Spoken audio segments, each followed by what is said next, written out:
Question number 3.2. In a manufacturing unit, factory overhead was recovered at a predetermined rate of ₹20 per labor hour. जब भी हम कोई job perform करेंगे उस job में हमने कुछ प्रोपोर्शनेटली ओवरहेड्स ऐड करने हैं. For the purpose of calculating the total cost of the job, some portion of the overheads has to be added in that total cost.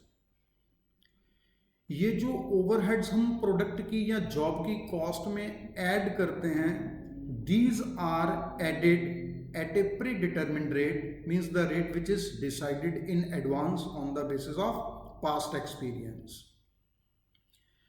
Company की जो policy है वो ये है कि अगर किसी जॉब को लेबर ने 1 घंटा डिवोट किया, अगर वर्कर किसी जॉब के ऊपर अपना 1 आवर स्पेंड करते हैं तो हम ये मान के चलते हैं कि उस 1 घंटे में 20 रुपए के ओवरहेड्स लगे होंगे. Factory overhead was recovered at A pre determined rate of ₹20 पर लेबर आवर. जितने किसी जॉब को लेबर आवर्स लगेंगे, हर एक आवर के लिए ₹20 हम ओवरहेड्स के रिकवर करते हैं. That is pre determined rate overhead absorption rate. It is decided in advance. Total factory overhead expenses incurred and the man days actually worked were 45 lakhs rupees and 2 lakhs labor hours respectively. एक particular period में हमने factory overheads actually 45 lakhs के इंकर किए, जबकि काम 2 lakhs labour hours के लिए हुआ. During this period 30,000 units were sold. At the end of the period, 5,000 units were held in stock. While there was no opening stock of the finished goods, similarly, though there was no stock of uncompleted units at the beginning of the period, at the end of the period, there were 10,000 uncompleted units which may be reckoned at 50% complete. इस particular period में जब हमने काम शुरू किया, हमारे पास finished goods का कोई भी ओपनिंग स्टॉक नहीं था और ना ही हमारे पास कुछ सेमी कंप्लीटेड यूनिट्स पड़े थे. Opening work in progress was also nil. इस पीरियड में 30,000 यूनिट्स हमने सेल कर दी. 30,000 यूनिट्स सेल करने के बाद 5,000 फिनिश्ड गुड्स स्टिल हमारे पास अवेलेबल है जो कि बिके नहीं. इन 5,000 यूनिट्स के एडिशन में 10,000 अनकंप्लीटेड यूनिट्स भी हमारे पास पड़े हैं जिनकी डिग्री ऑफ कंप्लीशन है 50%. ये अनकंप्लीटेड यूनिट्स हैं, फुली कंप्लीट नहीं हुए. सो फार इनको हमने 50% कंप्लीट किया. तो इसका मतलब क्या हुआ कि 30,000 प्लस 5,000 जो फिनिश्ड गुड्स का क्लोजिंग स्टॉक है प्लस 10,000, इसका मतलब हमने इस पर्टिकुलर पीरियड में 45,000 यूनिट्स मैन्युफैक्चर किए होंगे, क्योंकि ओपनिंग स्टॉक तो निल थे हमारे पास. अगर 30,000 यूनिट्स बेचने के बाद भी हमारे पास 15,000 यूनिट्स इन स्टॉक हैं, जिनमें से 5,000 यूनिट्स फिनिश्ड हैं और 10,000 सेमी कंप्लीटेड यूनिट्स हैं, तो इसका मतलब ये सारे के सारे 45,000 यूनिट्स हमने इसी पीरियड में तैयार किए.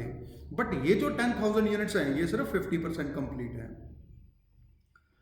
On analysing the reasons, it was found that 60% of the unabsorbed overhead were due to defective planning and the rest were attributable to increase in overhead cost. How would unabsorbed overheads be treated in cost accounts? अब हमने बात करना है कि अगर हमारे पास कुछ overheads under recovered रह गए तो उनका हमने क्या करना है, उनकी अकाउंटिंग कैसे करेंगे. तो our topic is accounting for under absorbed overheads. जो ओवरहेड्स अभी तक एब्जॉर्ब नहीं हुए, उनकी अकाउंटिंग कैसे करनी है, राइट। तो सबसे पहले हम देखते हैं कि हमने इस पीरियड में एक्चुअली ओवरहेड्स इंकर कितने किए, 45 lakhs के। तो total factory overheads actually incurred, these are 45 lakhs। कितने घंटे एक्चुअली काम हुआ, 2 लाख, 2 lakhs लेबर आवर्स। अगर एक्चुअली 2 लाख घंटे के लिए काम हुआ, इन 2 लाख घंटों के लिए हमने 20 रुपए के हिसाब से अपने ओवरहेड्स को रिकवर किया होगा, एब्जॉर्ब किया होगा। तो एब्जॉर्ब्ड ओवरहेड्स हमारे कितने हो गए, 2 lakhs multiplied by 20 is our overhead absorption rate पर लेबर आवर। तो हमने ओवरहेड्स एब्जॉर्ब किए 40 lakhs के। खर्चा हमारा 45 lakhs का हो गया, बट हमने डिफरेंट जॉब्स के थ्रू जो अपने ओवरहेड्स रिकवर किए, दीज आर ओनली 40 lakhs। तो 5 लाख जो डिफरेंस आ गया, these are under absorbed overheads. अब क्वेश्चन है कि इस 5 लाख का हम क्या करेंगे, इसकी अकाउंटिंग कैसे होगी। ये जो 40 lakhs हैं, इसको तो हमने वर्क इन प्रोग्रेस में चार्ज कर दिया होगा। हमने एंट्री पास की होगी, work in progress ledger control account debit to production overheads control account. तो 40 lakhs के तो हमने वर्क इन प्रोग्रेस को चार्ज कर दिए। अब इस 5 लाख का क्या करेंगे, इसकी अकाउंटिंग कैसे होगी। On analysing the reasons it was found that 60% of the unabsorbed overheads were due to defective planning and rest were attributable to increase in overheads cost।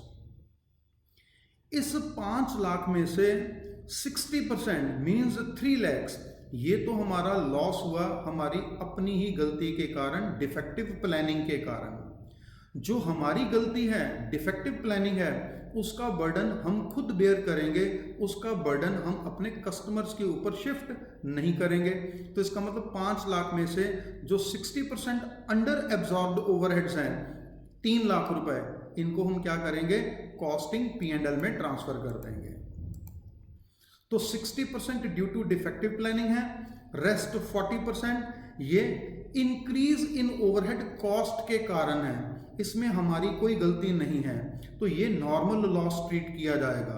और नॉर्मल लॉस का हमारे पास प्रिंसिपल होता है, normal loss is to be borne by the good units. तो इसका मतलब 5 लाख में से जो 40% अमाउंट बनेगी 2 लाख, उस 2 लाख का बर्डन हम अपने गुड यूनिट्स के ऊपर शिफ्ट कर देंगे। तो 60% की पहले बात करें, 60% ऑफ 5 lakhs, ये जो 5 लाख है उसका हमने 60% लेना है। तो दैट इज प्रिंटिंग एरर, यहाँ पर 5 लाख आ जाएगा। 5 लाख का 60% हम लेंगे, दैट विल बी 3 lakhs। इस 3 lakhs को हम क्या करेंगे, कॉस्टिंग P&L में ट्रांसफर कर देंगे, will be transfer to costing P&L account. अब बैलेंस 5 lakhs का 40%, दैट इज 2 lakhs। इस 2 lakhs का क्या करेंगे, that is normal loss. Normal loss is to be borne by good units. तो गुड यूनिट्स के ऊपर इस 2 लाख का बर्डन शिफ्ट करने के लिए हम क्या करेंगे, supplementary overhead absorption rate calculate करेंगे। जो हमारा मेन ओवरहेड एब्जॉर्प्शन रेट था, दैट वाज 20 के हिसाब से 40 lakhs हम ऑलरेडी रिकवर कर चुके हैं। अब इन 2 लाख को रिकवर करने के लिए एक नया supplementary overhead absorption rate calculate करेंगे, will be treated as normal loss, so is to be borne by the good units by calculation of a supplementary overhead absorption rate। ये जो सप्लीमेंट्री ओवरहेड एब्जॉर्प्शन रेट होगा, ये कैसे calculate होगा, जितने overheads हम recover करना चाहते हैं 2 लाख के, these will be divided by the number of units from which these are to be recovered। कितनी यूनिट्स में से इनको रिकवर करना है, उन यूनिट्स के साथ डिवाइड करके अब जो हमारे पास सप्लीमेंट्री रेट आएगा ये पर यूनिट आएगा, जबकि हमारा जो पहला रेट था वो पर लेबर आवर था। अब जो सप्लीमेंट्री ओवरहेड एब्जॉर्प्शन रेट आ जाएगा that will be per unit. तो supplementary rate is equal to overheads still to be recovered 2 lakhs that will be divided by the number of units from which the recovery is to be made. Equivalent units upon which the burden is to be shifted. किन equivalent units के ऊपर इसका burden shift करना है? वैसे तो हमने देखा था कि हमारे पास यूनिट्स हैं 45,000, 30,000 जो बिक गए, 5,000 यूनिट्स जो फिनिश्ड गुड्स हैं, these are still in stock. In addition to that 35,000, 10,000 uncompleted units which are 50% complete. तो एब्सोल्यूट टर्म में हमारे पास 45,000 यूनिट्स हैं, बट हमने क्या करना है, इन 45,000 यूनिट्स के इक्विवेलेंट यूनिट्स कैलकुलेट करने हैं. वो इक्विवेलेंट यूनिट्स कैसे कैलकुलेट होंगे? Total equivalent units produced, absolute units कितने हैं? 30,000 यूनिट्स जो हमने सेल कर दिए, units sold 30,000, 5,000 units finished goods which are still in stock. In addition to that 10,000 units which are 50% complete. तो ये closing work in progress है. Closing work in progress 10,000 units which are 50% complete. तो इनकी degree of completion अब हम देखें कितनी है. 30,000 यूनिट्स जो हमने सेल कर दिए ये तो पक्का 100% कंप्लीट होंगे. जो फिनिश्ड गुड्स हमारे पास 5,000 के बचे, ये भी क्योंकि फिनिश्ड हैं, इसका मतलब 100% कंप्लीट होंगे. बट ये जो क्लोजिंग वर्क इन प्रोग्रेस है 10,000 यूनिट्स का, these are just 50% complete, right. तो ये तो थे हमारे पास एब्सोल्यूट यूनिट्स, ये है उनकी डिग्री ऑफ कंप्लीशन. अब आ जाएगा हमारे पास इक्विवेलेंट यूनिट्स कितने बने. 30,000 का 100% 30,000, 5,000 का 100% 5,000, बट 10,000 का 50% 5,000. तो 5,000 are our equivalent units for closing work in progress. Means 10,000 units को 50% कंप्लीट करने के लिए 10,000 यूनिट्स को 50% कंप्लीट करने के लिए हमने उतने ही ओवरहेड्स लगाए होंगे जितने में से 5,000 यूनिट्स को हम 100% कंप्लीट कर सकते हैं. मींस जितना ओवरहेड्स 10,000 यूनिट्स को 50% कंप्लीट करने में लगा, उतने ही ओवरहेड्स में हम 5,000 यूनिट्स को 100% कंप्लीट कर सकते थे. तो इसका मतलब these 10,000 50% complete units are equal to 5,000 100% complete units. तो ये आ गई हमारे पास इक्विवेलेंट प्रोडक्शन 40,000 यूनिट्स, राइट. अब हमने क्या करना है, हमारे पास ओवरहेड्स थे जो still to be recovered 2 lakh के. इस 2 लाख को हम क्या करेंगे, 40,000 यूनिट्स से डिवाइड कर देंगे. तो 2 लाख को जब हमने 40,000 यूनिट्स से डिवाइड किया तो हमारे पास सप्लीमेंट्री ओवरहेड एब्जॉर्प्शन रेट आ गया जो कि 5 रुपए 1 यूनिट का है. तो ₹5 पर यूनिट ये हमारा सप्लीमेंट्री रेट आ गया. अब इस सप्लीमेंट्री रेट के बेस पे हम इस 2 लाख की रिकवरी कैसे करेंगे, यहां पर देख लेते हैं. तो ये तो इक्विवेलेंट यूनिट्स आ गए यहां पर 30,000, 5,000 एंड 5,000. ये इक्विवेलेंट यूनिट्स हैं, ना कि एब्सोल्यूट यूनिट्स. इक्विवेलेंट यूनिट्स हमने यहां पर लिए, राइट. 30,000 यूनिट्स के ऊपर 5 रुपए के हिसाब से और 5,000 पर भी 5 के हिसाब से, 5,000 यूनिट्स के ऊपर ये जो क्लोजिंग वर्क इन प्रोग्रेस है इसके ऊपर भी 5 रुपए के हिसाब से. ये जो लास्ट हमने क्लोजिंग वर्क इन प्रोग्रेस लिखा 5,000 units, equivalent units means 100% completed units, इसकी जगह हम ऐसे भी लिख सकते थे कि 10,000 सेमी कंप्लीटेड यूनिट्स हैं. 10,000 सेमी कंप्लीटेड यूनिट्स हैं. अगर एक यूनिट को फुली कंप्लीट करने में 5 रुपए के ओवरहेड्स लगते हैं, तो जिन यूनिट्स को हमने 50% कंप्लीट किया उनके ऊपर हमारा खर्चा ₹2.50 आया होगा. या तो हम 10,000 यूनिट्स को ₹2.50 के हिसाब से मल्टीप्लाई कर लें कि 10,000 यूनिट्स 50% कंप्लीट है तो 50% ओवरहेड्स 2.5 होंगे, या हम क्या करें उनके इक्विवेलेंट यूनिट्स को फुल रेट से मल्टीप्लाई करें. दोनों केस में जो अमाउंट होगी दैट विल बी 25,000. तो फर्स्ट अमाउंट आ गई हमारे पास 1,50,000। इस 1,50,000 को हम कॉस्ट ऑफ गुड्स सोल्ड में ऐड कर देंगे।